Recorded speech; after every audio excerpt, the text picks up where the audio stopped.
إن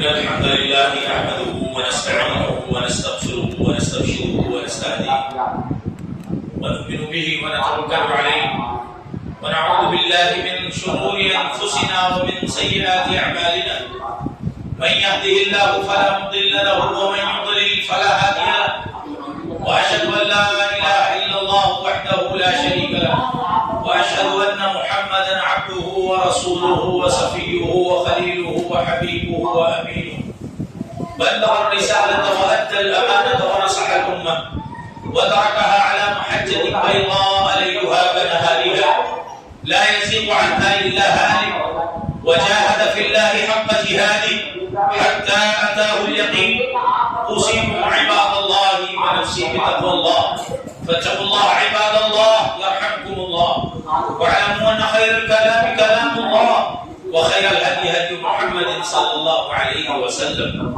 وشر الأمور محدثاتها وكل محدثة بدعة وكل بدعة في دين الله ضلالة وكل ضلالة في النار وما قل وكفى خير مما كثر وألهى وما توعدون لآت وما أنتم بمعجزين أما بعد فأعوذ بالله السميع العليم من الشيطان الرجيم بسم الله الرحمن الرحيم يا أيها الذين آمنوا اتقوا الله حق تقاته ولا تموتن إلا وأنتم مسلمون يا أيها الناس اتقوا ربكم الذي خلقكم من نفس واحدة وخلق منها زوجها وبث منهما رجالا كثيرا ونساء واتقوا الله الذي تساءلون به والأرحام إن الله كان عليكم رقيبا يا أيها الذين آمنوا اتقوا الله وقولوا قولا سديدا يصلح لكم أعمالكم ويغفر لكم ذنوبكم ومن يطع الله ورسوله فقد فاز فوزا عظيما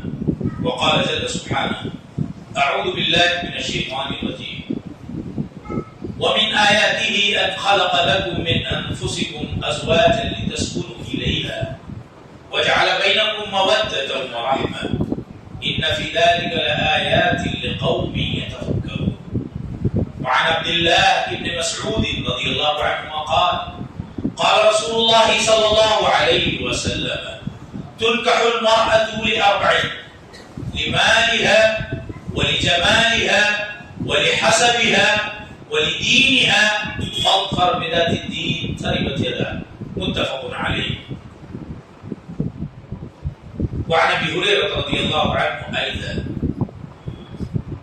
محترم حاضرین بزرگان دین ملت بین خواہ نوجوان ساتھی مومنہ ماؤں اور بہن سب سے پہلے ہر قسم کی تعریف و توصیف بڑائی بزرگی کبریائی عظمت و جلال حمد و ثنا و شکر و صفات ہو اس اللہ عظیم وحدہ لا شریک احد و صمد کے لیے جس نے ہمیں اسلام قرآن کریم توحید باری تعالی اور منہج سلف جیسی عظیم نعمت عطا فرمائی بعد ازان گنت درود و سلام ہو نبیوں کے سردار سید الاولین والآخرین امام الانبیاء والاتقیاء والاولیاء والشہداء والصلحاء والمرسلین محمد عربی محمد رسول اللہ صلی اللہ علیہ وسلم کے لیے کہ آپ نے دین کا کوئی گوشہ امت سے چھپا کر نہیں رکھا پوری امانت اور دیانتداری کے ساتھ عرش والے کا پیغام بندوں تک پہنچا دیا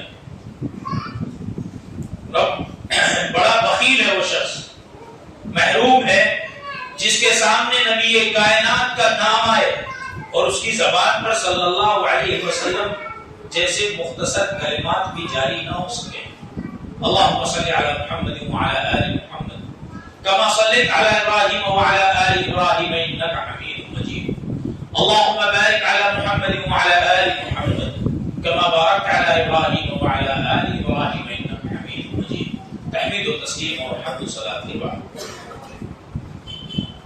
اللہ نے ہمیں دین اسلام عطا کیا تو سب سے زیادہ تاکید اعتدال کی کیونکہ یہ امت وسط ہے درمیانی امت ہے یہاں افراط و تفریط کی کوئی گنجائش نہیں ہے یہاں کوتاہی بھی نہیں ہے اور کسی چیز میں مبالغہ بھی نہیں ہے یہاں بخیلی بھی نہیں ہے فضول خرچی بھی نہیں ہے اللہ نے امت وسط بنایا، درمیانی امت، افراط و تفریط سے پاک. خیر الامور اوسطها، تمام معاملات میں سب سے اچھی بات درمیانہ روی اختیار کرنا ہے. کامیاب ہو گئے وہ تمام لوگ جو اپنی عبادات اور اپنے معاملات میں درمیانہ روی اختیار کیے، فضول خرچی سے بھی بچ گئے، بخیلی سے بھی بچے، کوتاہی اور کمی کرنے سے بھی محفوظ رہے، اور غلو اور مبالغہ آرائی سے بھی اللہ نے ان کو محفوظ رکھا. اس مدعے کو، اس چیز کو اپنے ذہن میں ہر وقت رکھنا ضروری ہے کہ ہم امت وسط ہیں، ہمیں ہر مرحلے میں اعتدال کے ساتھ رہنا ہے. روئے زمین کا سب سے قدیم رشتہ زوجیت کا رشتہ ہے. یہی سارے رشتوں کا سربراہ ہے. آدم علیہ السلام کو اللہ نے جنت کی تمام نعمتیں اور اختیارات دے دیے، مگر پھر بھی مایوس رہا کرتے تھے، گمسم رہتے تھے.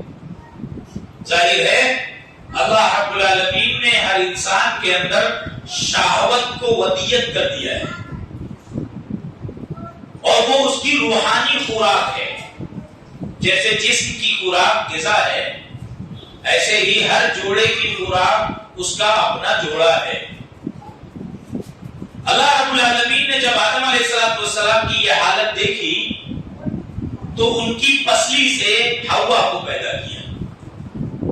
جیسے ہر چیز کو اللہ نے جوڑا جوڑا بنایا، انسان تو اس جوڑے کے زیادہ مستحق تھے، اس لیے انسانوں کو بھی اللہ نے جوڑا بنایا.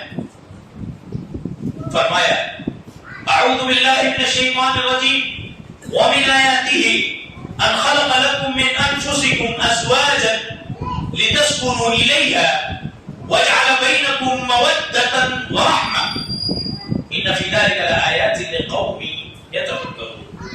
اور اس کی عظیم نشانی یہ بھی ہے کہ اس نے تم انسانوں میں سے ہی تمہارے جوڑے کا انتظام کیا. انسانوں میں سے کیوں؟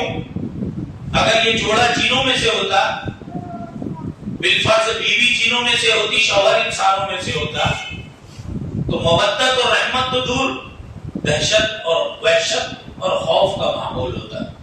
وہ کچن میں کام کر رہی ہوتی اور شوہر کو نظر نہیں آتی.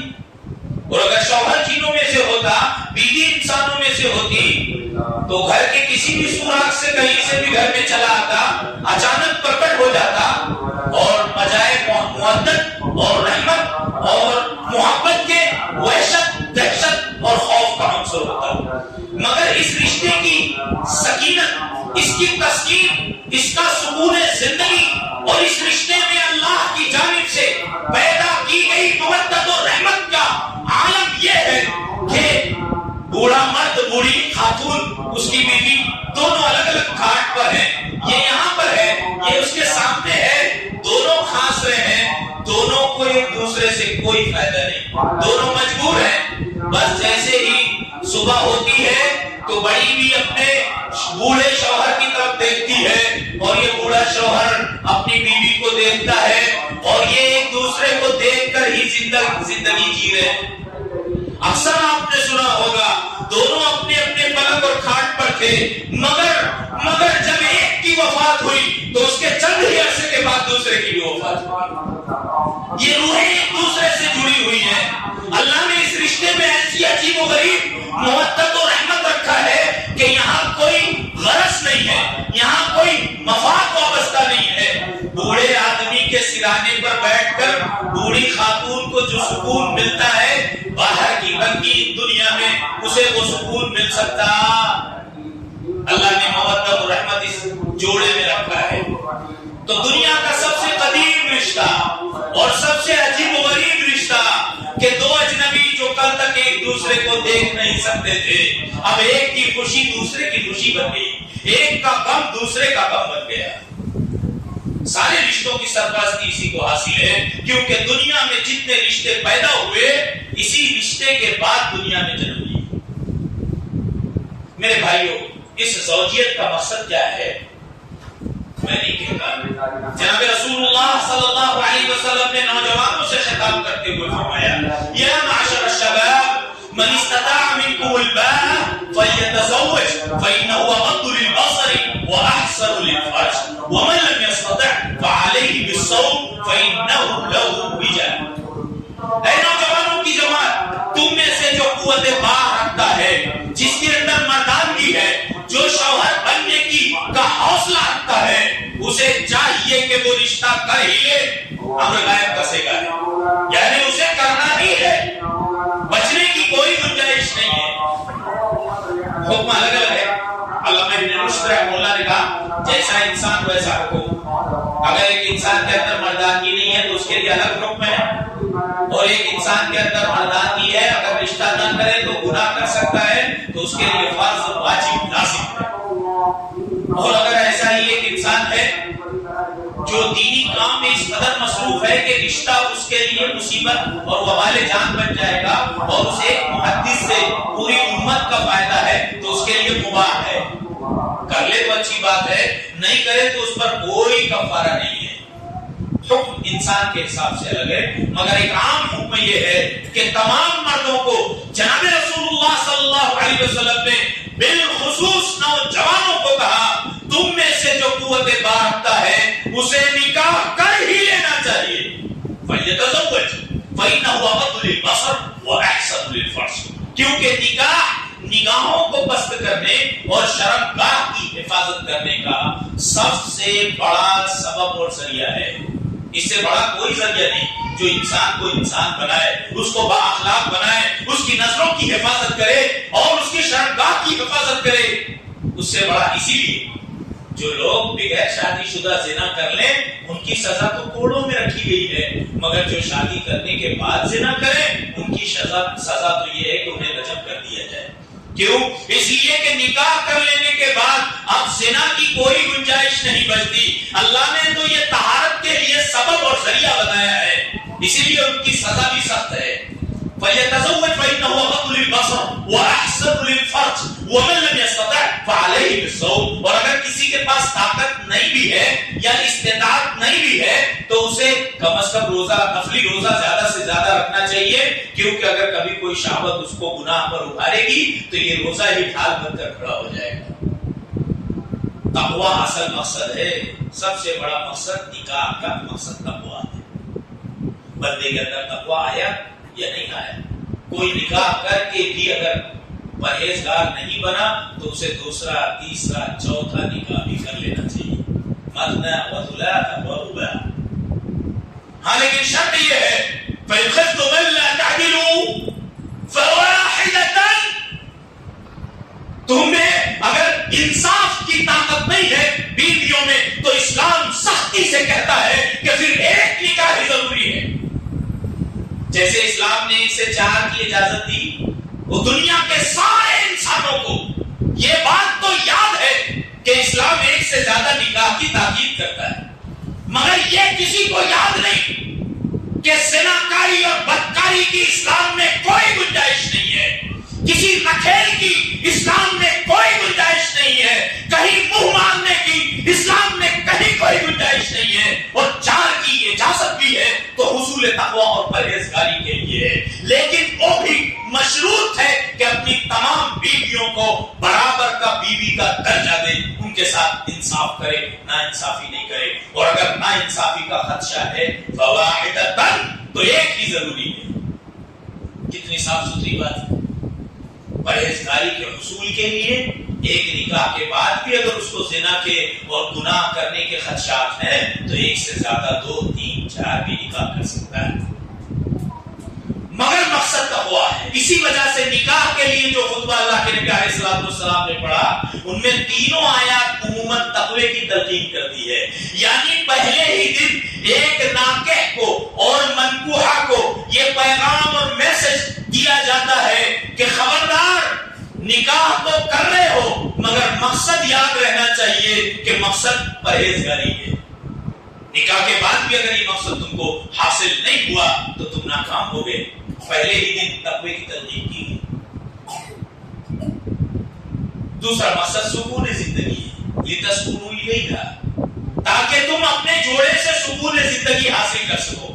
لہذا دنیا کے تمام مسلم مرد وہ دنیا کی ساری مسلمہ مومنہ عورتیں سن لیں کہ جس مرد کو اپنی بیوی سے سکون نہ ملے اور جس خاتون کو اپنے شوہر سے تسکین قلب حاصل نہ ہو، نہ یہ اچھا شوہر ہے نہ یہ اچھی بیوی ہے، یہ زوج کہلانے کے لائق نہیں ہے۔ زوج کہتے ہیں جوڑے کو۔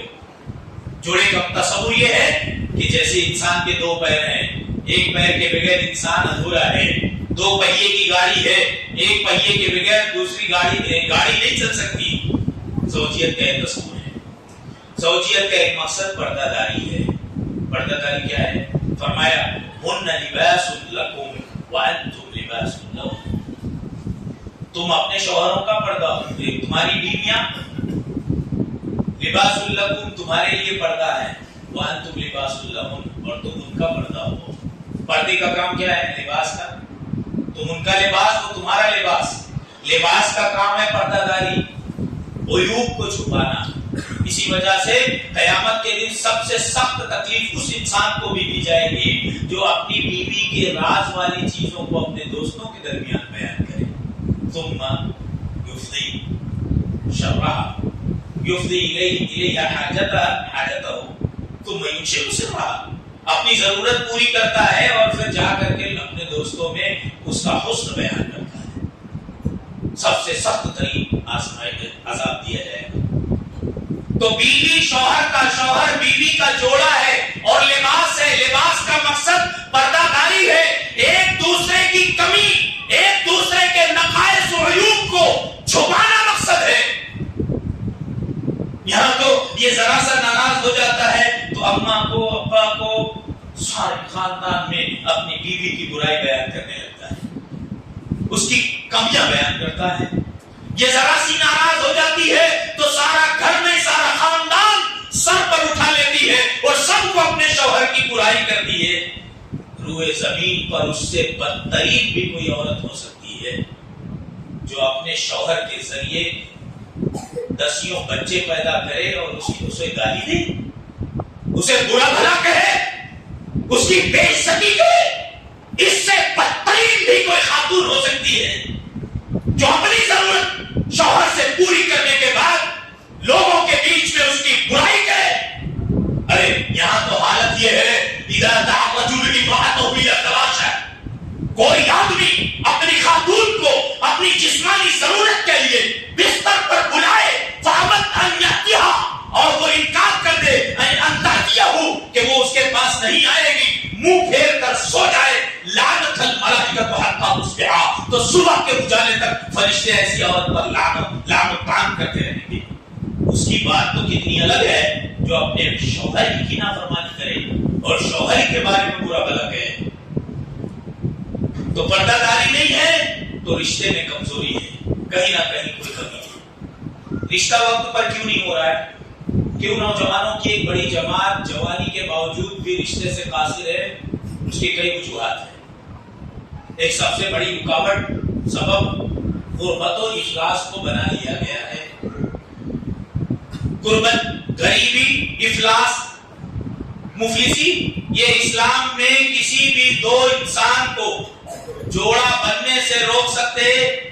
وَأَنكِحُوا الْأَيَامَ مِنكُمْ وَالصَّالِحِينَ مِنْ عِبَادِكُمْ وَإِمَائِكُمْ إِن يَكُونُوا فُقَرَاءَ يُغْنِهِمُ اللَّهُ مِنْ فَضْلِهِ، اور تم غیر شادی شدہ مردوں اور عورتوں کا نکاح کراؤ، کمارا مت رہنے دو، یہ تمہاری بڑی مصیبت بن کر سامنے آئیں گے۔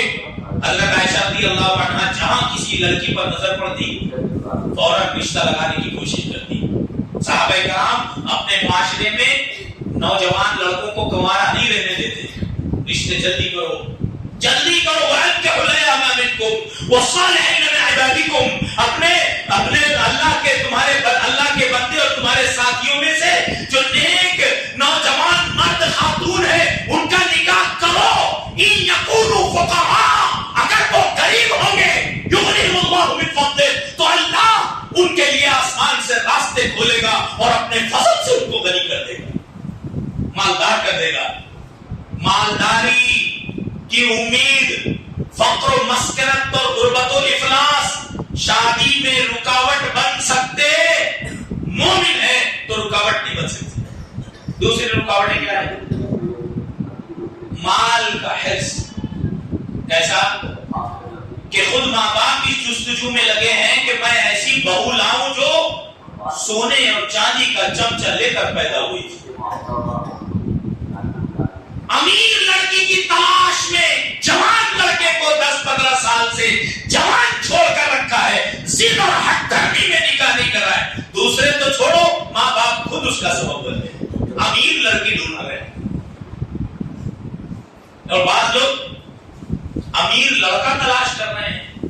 ارے تیری بیٹی یہ قوم کی رقیات زیانب اور خواتین 30 سال کی ہو گئی ہیں, تم امیر لڑکا تلاش کر رہے ہو اور پھر اپنے منہ سے صحابہ کی بات کرتے ہو, اللہ کے کلام کی بات کرتے ہو, اپنے منہ سے عقیدے توحید کی بات کرتے ہو, توکل علی اللہ کی بات کرتے ہو, اور برسات برس سے امیر رشتے تلاش کر رہے ہو. یہ کیسے مسلمان ہیں؟ تو میرے بھائیوں, مال کی ہوس حرص یہ بھی نوجوانوں کو شادی میں رکاوٹ بن جاتی ہے. کئی بار ناک, خاندان کی ناک رکاوٹ بن جاتی ہے. باپ زبردستی کہہ رہا ہے تجھے رشتہ کرنا ہے تو میرے دوست کی بیٹی سے ہی کرنا پڑے گا, نہیں تو پڑا رہے, میں بھی کوئی دلچسپی نہیں ہوں. ماں کہہ رہی ہے میں تجھے سمجھا رہی ہوں, بیٹی سے کہہ رہی ہے تجھے رشتہ کرنا ہے تو میری بہن کے لڑکے سے ہی کرنا پڑے گا, اور نہیں تو بیٹھی رہے. خاندانی نام رکاوٹ بن رہی ہے. مال بھی رکاوٹ نہیں بن سکتا, غربت بھی رکاوٹ نہیں بن سکتی. خاندانی عزت و توقیر اور ناک کا مسئلہ, انا کا مسئلہ بھی جوان لڑکے اور جوان لڑکیوں کو نکاح کے بندھن میں باندھنے سے رکاوٹ بن سکتے. مگر افسوس اور بہت ساری چیزیں ہیں, ہم اور آپ خود اپنے تجربات سے محسوس کر سکتے ہیں.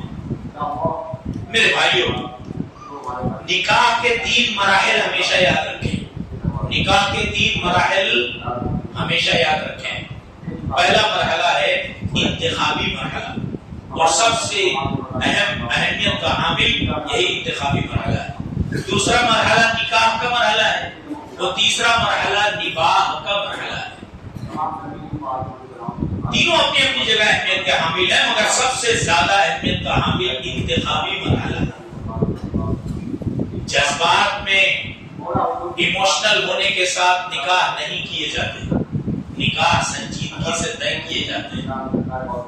بہت سارے اس کے پروسیجر ہیں, اسلام نے اس کو وقتاً فوقتاً بیان کیے ہیں. انتخابی مرحلہ سب سے اہم ہے. کیسے انتخاب کریں؟ لڑکی کے بارے میں شریعت نے واضح کر دیا ہے کہ لڑکی دیندار ہو, دیندار لڑکی ہو. میں نہیں کہتا, امام بخاری اور مسلم رحمہ اللہ نے ابو ہریرہ اور عبداللہ بن مسعود رضی اللہ عنہ سے روایت نقل کی ہے کہ جناب رسول اللہ صلی اللہ علیہ وسلم نے فرمایا تنکح المرأة لأربع, عورتوں کو 4 چیزیں دیکھ کر بیاہا جاتا تھا, نکاح کیا جاتا تھا عورتوں کا عربوں میں 4 چیزیں دیکھ کر. بیماریاں, کچھ لوگ مال دیکھتے تھے, جیسا کہ آج سب سے زیادہ مسلمان مال ہی دیکھ رہے ہیں. فتنۃ امتی المال, نبی صلی اللہ علیہ وسلم نے فرمایا میری امت کا فتنہ مال ہوگا. کچھ لوگ عربوں میں مال دیکھتے تھے, لڑکی تھوڑی سانولی ہے چلے گا, لڑکی کے باپ کی تجوری کیسی ہے, اس کا کاروبار کیسا ہے, زمینیں کتنی ہیں. کچھ لوگ مال دیکھتے ہیں, ولی جمالی ہے. کچھ لوگ خوبصورتی دیکھتے ہیں, اس کا رنگ کیسا ہے, ناک نقشہ کیسا ہے, جوڑ ہے کہ نہیں ہے. اور کچھ لوگ ولی حسبیہ, خاندان اور حسب نسب دیکھتے ہیں, کس خاندان کی لڑکی ہے, ولی دینیہ. اور کچھ لوگ دین دیکھتے تھے کہ اخلاق و کردار اس کے صحیح ہے کہ نہیں, چھوٹے بڑے کی تمیز ہے کہ نہیں, بات کرنے کا سلیقہ ہے کہ نہیں, کپڑا پہننے کا رکھ رکھاؤ ہے کہ نہیں ہے, اچھے برے کی تمیز ہے, حلال و حرام کی تمیز ہے, توحید و سنت سمجھتی ہے, توحید و شرک کا فرق جانتی ہے, بدعت و سنت کا فرق جانتی ہے کہ نہیں ہے, دیندار ہے کہ نہیں ہے. ہر لڑکی صرف بیوی نہیں بنے گی, والی ہر لڑکی بیوی بن کر آئے گی اور چند سالوں میں بچوں کی ماں بنے گی، دادی اور نانی بنے گی، سارا کردار ادا کر سکتی ہے کہ نہیں، اس کے اندر ساری صلاحیتیں ہیں کہ نہیں، اس کی گود میں پلنے والے بچے سچے اور برے میں، حق اور باطل میں، کھرے کھوٹے میں، حلال و حرام میں، توحید و شرک میں، بدعت و سنت میں فرق کر سکتے ہیں کہ نہیں؟ اس لائق ہے کہ نہیں اس کی گودی؟ اس کی گود ایسی ہے کہ نہیں؟ دیدار ہے، کتنا بڑی ہے، قرآن پڑھ لیتی ہے، ارے قرآن پڑھ لیتی ہے، اٹک اٹک کے قرآن پڑھ لیتی ہے، یہ دینداری ہے؟ اس کا مطلب یہ دینداری کا مطلب یہ ہے کہ وہ قرآن اٹک اٹک کے پڑھ لیتی ہے؟ دینداری کا مطلب ہے کہ دین کے بارے میں نالج لیتا ہے۔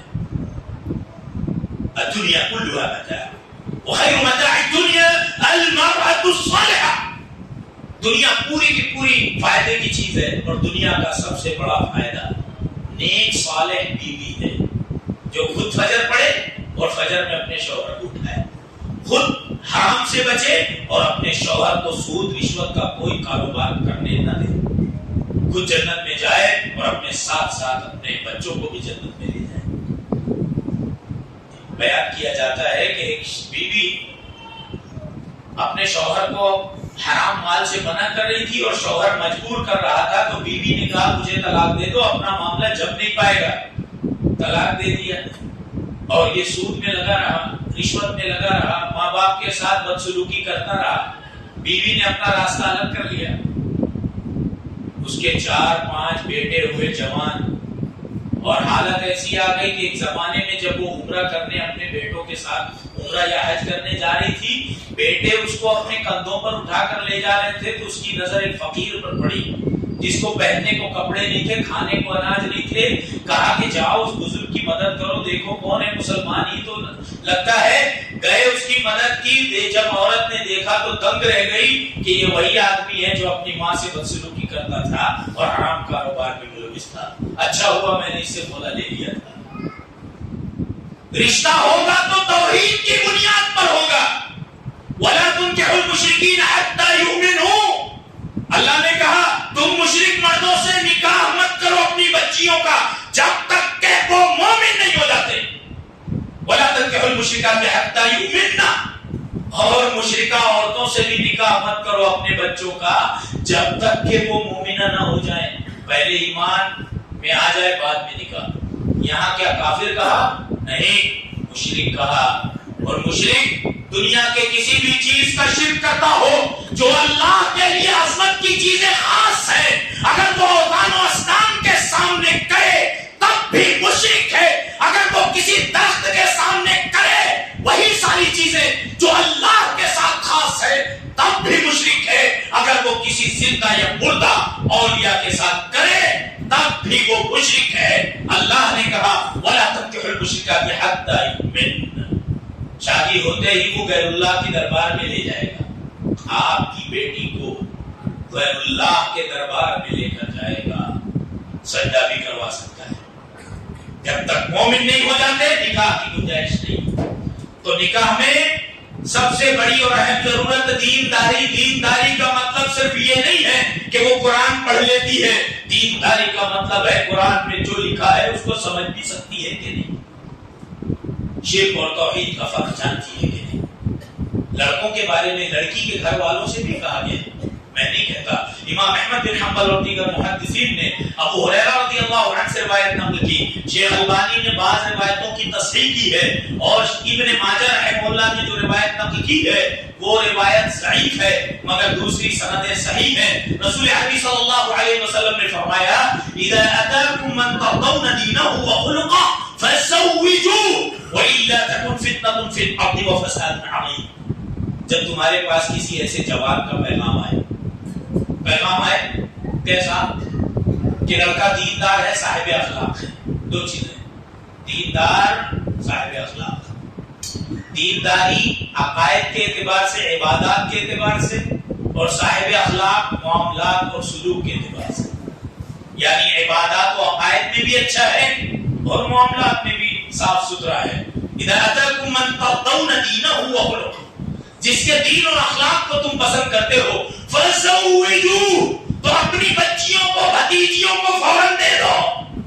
بیٹیوں کا بیاہ تو رشتہ کچھ مت دیکھو. لڑکا دیندار صاحب اخلاق ہے، توحید و شرک میں فرق جانتا ہے، بدعت و سنت کے فرق کو جانتا ہے، اسے حلال و حرام کی تمیز ہے. ہاں یہ آج غریب ہے، کل امیر ہو جائے گا. دے دو اپنی بچیوں کو، رکاوٹ مت بنو. وَإِذَا تَكُنْ فِتْنَةٌ فِي الْأَرْضِ وَفَسَادٌ عَظِيمٌ، اور اگر تم رکاوٹ بنے تو تم دیکھنا بہت جلد بڑے چوڑے فتنے کا شکار ہو جاؤ. اسی وجہ سے جن لوگوں نے بہت کھنگالا، باریک چلنی لے کر چھانتے رہے، آخر میں بہت بڑی مصیبتوں میں پھنس گئے. پیسہ تو آ گیا، جمال اور مال بھی آ گیا، اونچا خاندان بھی آ گیا، مگر بیٹی کو اپنے گھر میں خود سکون نہیں مل سکا. وہ زوجیت ہی سے محروم ہو گئی، سکون زندگی حاصل نہیں ہے. صبح شام اس کو تانے مل رہے ہیں. کیوں؟ اس لیے کہ اس کے پیرنٹس نے مال دیکھا، جمال دیکھا، مگر دینداری لڑکے میں نہیں دیکھی، اور داڑھی والے لڑکے کا رشتہ ہی ریجیکٹ کر دیا. داڑھی والے لڑکے سے میں رشتہ نہیں کروں گی. لڑکی نے کہا، باپ نے کہا نہیں، بات سمجھ نہیں آ رہی، رشتہ ٹھکرا دیا اور بعد میں پھنس گئے. کیوں پھنسے؟ اس لیے کہ اللہ کے نبی نے کہا پھنس جاؤ گے. سب نہیں پھنسیں گے، مگر زیادہ تر لوگوں کا یہ حکم ہے. تو بہرحال جو ٹھکرائے گا وہ پھنسے گا، جو اچھے رشتوں کو ٹھکرائے گا وہ بعد میں پھنسے گا. تو انتخاب میں سب سے اہم مرحلہ دینداری کا ہے. اور یہ بھی ہے کہ لڑکی اگر آپ بہو بنا کر لا رہے ہیں تو اس کی ہی صفات مت دیکھو، اس کے گھر والوں کے اندر بھی چیزیں تلاش کرو. میں تجربے کی روشنی میں کہہ رہا ہوں، بار بار کہتا ہوں، بار بار کہتا رہوں گا. لڑکی کو بیاہ کر لاؤ تو لڑکی کے گھر والوں میں 3 باتوں میں سے ایک بات ہونا ضروری ہے. میں اپنے جوان نوجوان سارے بھائیوں سے، امت کے تمام نوجوان بھائیوں سے گزارش کرتا ہوں، نکاح کریں تو لڑکی کی دینداری کے ساتھ لڑکی کے گھر والوں میں بھی 3 باتیں دیکھیں. یا تو وہ دینی تعلیم سے آراستہ ہو، حافظ، عالم، فاضل، مفتی ہو اس کے بھائی اور باپ، یا دنیاوی تعلیمات سے آراستہ ہو، یا تو وہ ڈاکٹر، انجینئر، ماسٹر کچھ تو ہو. اور اگر یہ دونوں بات نہیں ہے تو تیسری بات ہونا ضروری ہے کہ ان کے اندر دین کا جذبہ ہو، داڑھی کا شوق ہو، حلال و حرام کی تمیز ہو. اگر یہ تینوں نہیں ہے، دینی تعلیم، دنیاوی تعلیم اور دینی جذبہ، تو ایسے رشتوں کو لات مارو. کیوں؟ اس لیے کہ تمہارے بچے ان سے بہت گہرے رابطے میں آنے والے ہیں. تمہاری بیویوں کے بھائی تمہارے بچوں کے ماموں بنیں گے، تمہاری بیویوں کے ماں باپ تمہارے بچوں کے نانا اور نانی بنیں گے. ان کے اندر نہ دین ہے نہ دنیا ہے، نہ دین کی طرف ہے. تو پھر یہ آپ کے بچوں کی تربیت ضرورت پڑے گی تو کیسے کریں گے؟ جا کر کسی ہوٹل پر آپ کے بعد اگر آپ کی عمر لمبی نہیں ہوئی تو آپ کے بچوں کو لے جا کر کسی ہوٹل میں پچر لگوا دیں گے اور بہن کے آپ سامنے آ کر احسان جتائیں گے. دن رات گٹکے چبائیں گے. نہ داڑھی کا ان کو شوق ہوگا، نماز کی شوق بھی ہوں گے. تو لڑکی کے ساتھ ساتھ لڑکی کے گھرانے والوں میں بھی 3 میں سے ایک بات کا تلاش کرنا ضروری ہے، ورنہ آپ اندر ہی اندر گھٹتے رہیں گے. کبھی آپ کمزور پڑیں گے تو آپ کو سہارا دے سکیں گے. یہ ساری چیزیں زمینی حقائق ہیں، صاف ستھرے انداز سے میں بیان کر رہا ہوں. میرے بھائیو، وقت نہیں ہے، مجھے بہت ہی اہم باتیں کرنی. لڑکی کی دینداری اور لڑکی کے گھر والوں کے ساتھ ساتھ آپ جب لڑکی کو دیکھنے جاتے ہیں تو دیکھنے کا اختیار صرف ناقد کو ہے، پیغام دینے والے کو ہے، جو شوہر بننے والا ہے. جیڑ بھی دیکھ رہا ہے، دیور بھی دیکھ رہا ہے، سسر بھی دیکھ رہا ہے. ابھی رشتے کی کوئی تاریخ طے نہیں ہے، رشتہ بھی طے نہیں ہے، سارا خاندان دیکھ رہا ہے. اور جس کو دیکھنے کی شریعت نے اجازت دی ہے اس پر پابندی لگا ہے. دیکھیں گے، دیکھنے کا بول رہا ہے، کتنی بے غیرتی کی بات ہے. نکاح سے پہلے دیکھنے کا بول رہا ہے. ارے اسی کو اجازت ہے دیکھنے کی، اور آپ جو